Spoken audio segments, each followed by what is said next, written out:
सभा मंदिर मार्ग आए हुए हैं दिल्ली में। हिंदू महासभा के केंद्रीय कार्यालय है। आज यहाँ संवाददाता सम्मेलन का आयोजन किए हैं हमारे मानिक देशमुख जी। आसाराम बापू के ये शिष्य हैं और उनकी रिहाई को लेकर। और एक बात इन लोगों को मैं पीसी करता रहता हूँ, एक हमको भी बड़ा आश्चर्य और अजीब लगता है कि 11 साल से 1 मिनट की 1 घंटे 1 दिन के लिए इनको जमानत नहीं मिल रही है। क्या इनकी कोई साजिश है या और कोई बात?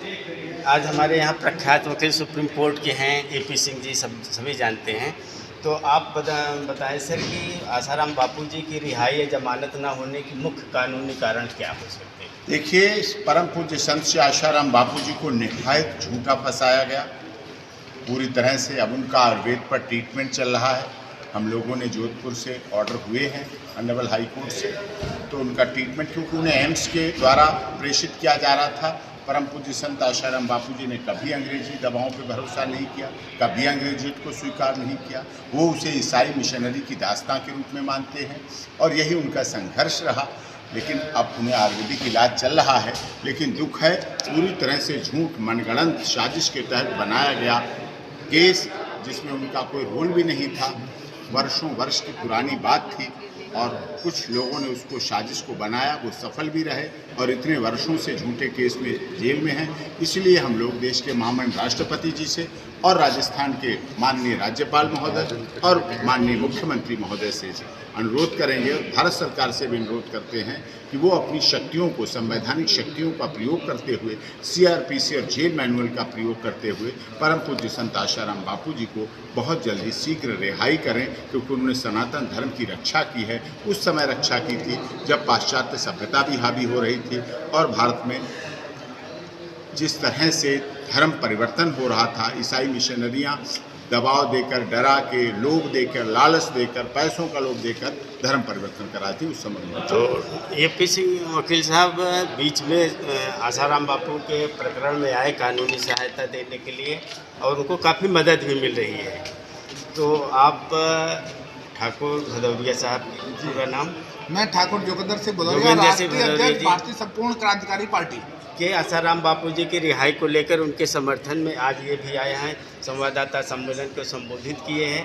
तो क्या आपको क्या साजिश लगती है इनके जो रिहाई नहीं हो रही है? देखिए, वर्तमान सरकार हिंदू धर्म को मानने वाली सरकार के रूप में स्थापित हुई। 14 में विशेष रूप से पूरे देश में एक आंदोलन चला और एक नारा चला कि मंदिर वहीं बनाएंगे, सौगंध राम की खाते हैं, तो मंदिर बन गया। लेकिन हिंदू धर्म को मानने वाली सरकार, जो हिंदुओं के पुरोधा है, जिन्होंने हिंदू धर्म को स्थापित करने के लिए अपना सर्वस्व न्यौछावर कर दिया, वो आज क्यों सताए जा रहे हैं?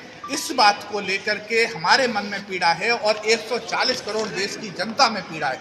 इसलिए भारतीय संपूर्ण क्रांतिकारी पार्टी ने यह निर्णय लिया है कि साधु संतों को जो भी लोग सताएंगे उसके विरोध में भारतीय संपूर्ण क्रांतिकारी पार्टी जन जन को आंदोलन करेगी। संतों के सम्मान में भारतीय संपूर्ण क्रांतिकारी पार्टी मैदान में, और हम लोग घर घर जाएंगे और इस बात की अलग जगाएंगे और दूध का दूध और पानी का पानी को सत्यता का सत्य प्रकाश करने का प्रयास करेंगे। और इस प्रकरण में हमारे साधु संतों में सबसे प्रमुख रूप से डॉक्टर राकेश दास जी हनुमानगढ़ी से।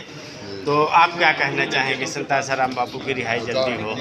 मेरा तो साफ मानना है कि संत आसाराम बापू जी निर्दोष हैं। उनको साजिश के तहत फंसाया गया है और इसके पीछे ईसाई मिशनरियों का हाथ है और इसी के कारण उनकी शायद रिहाई नहीं हो रही। पीसी में आप किसी चीज़ की घोषणा किए थे कि रिहाई नहीं होगी? हाँ, रिहाई नहीं हुई तो मैंने संकल्प लिया है कि दूसरा जो चरण है, मैं 9 अप्रैल जो नवरात्र प्रारंभ होता है उस दिन से पुनः हनुमत शक्ति जागरण के लिए 11 बार रोज हनुमान चालीसा पढ़ूंगा और उस दिन से मैं, किस दिन से? 9 अप्रैल। 9 अप्रैल का उल्लेख बार बार किया। 9 अप्रैल से ही नवरात्र शुरू हो रहा है। तो पिछले दिनों यही डॉक्टर राकेश दास जी महाराज जी 12 अप्रैल को आत्मदाह करने की धमकी दिए थे, तो 12 मार्च को, जिसके लिए पूरे केंद्र सरकार झुक गई, एक प्रकार से परेशान भी इनको काफ़ी होनी पड़ी। धन्यवाद।